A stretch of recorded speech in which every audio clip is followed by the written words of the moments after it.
Good morning leaders. Hari ini kita bicara tentang hal yang berhubungan dengan customer service. Ya, saya belum pernah bikin konten seperti ini, tapi ini saya kira cukup penting dalam dunia marketing.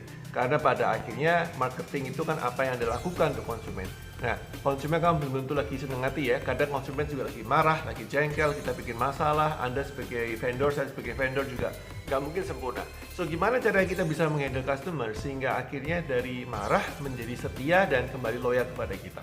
Ya, saya menggunakan 6 langkah ini yang sangat sederhana tapi sulit dilakukan. Sederhana karena mudah dipahami, tapi sulit karena butuh latihan dan butuh ketekunan dan butuh komitmen.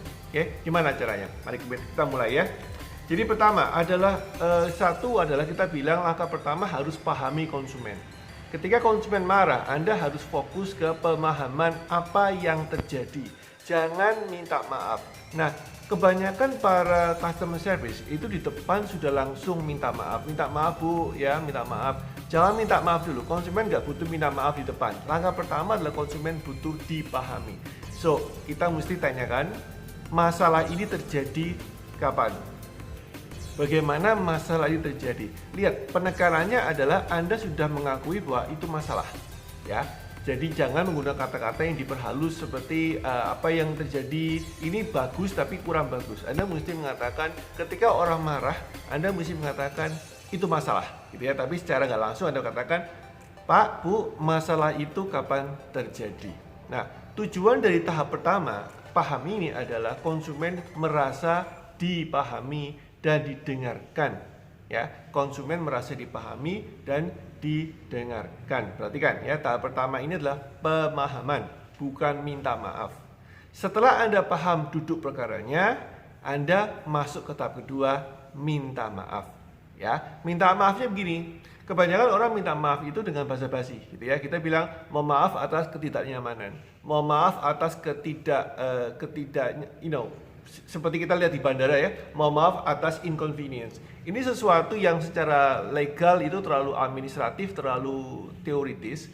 Anda mesti mengatakan yang lebih sincere, lebih tulus, gitu ya. Lebih tulus mengatakan bahwa hal itu salah, hal itu tidak benar, kejadian itu keliru, tidak seharusnya terjadi. Jadi minta maaf itu bukan cuma sekedar lip service, tapi minta maaf itu harus berhubungan dengan membuat statement ulang yang mengatakan itu keliru, mohon maaf, ini tidak seharusnya terjadi.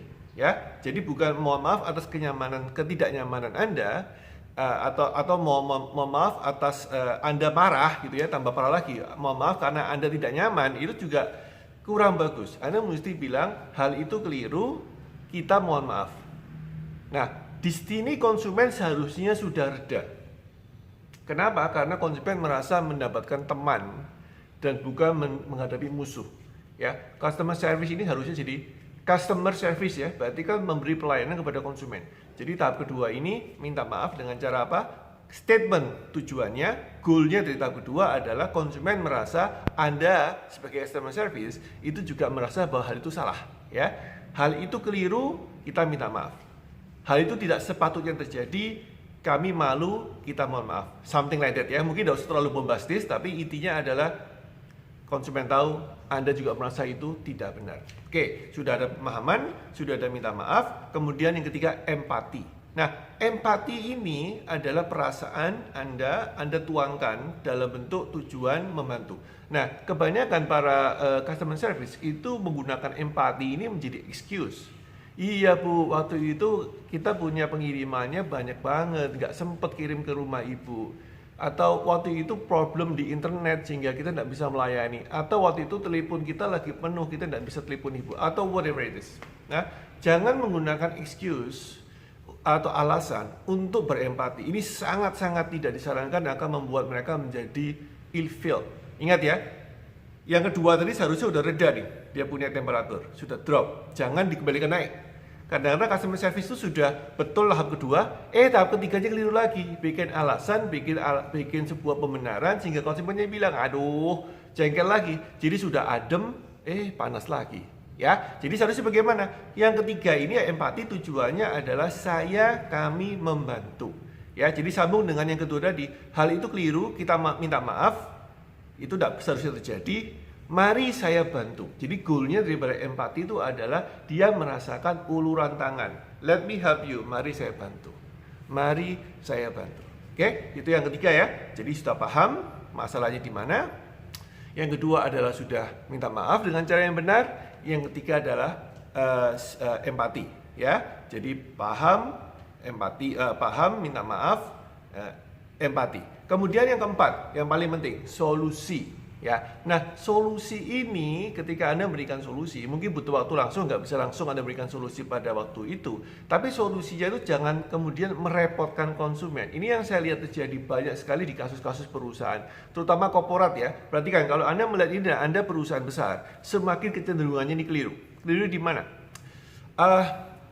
Pak, Bu, saya memberikan solusi dengan sebagai berikut. Mohon dicatat, saya pandu. Ya, silakan Anda masuk website kita, silakan Anda klik email saya, silakan Anda tulis email ini, silakan bikin surat seperti ini, silakan tujukan ke nomor ini, silakan telepon ke nomor sekian, silakan. Ini keliru. Ini ngerepoti. Solusi Anda membuat program membuat konsumennya tambah ilfil lagi. Tadi yang pertama marah nih, waktu di pemahaman, reda karena yang kedua.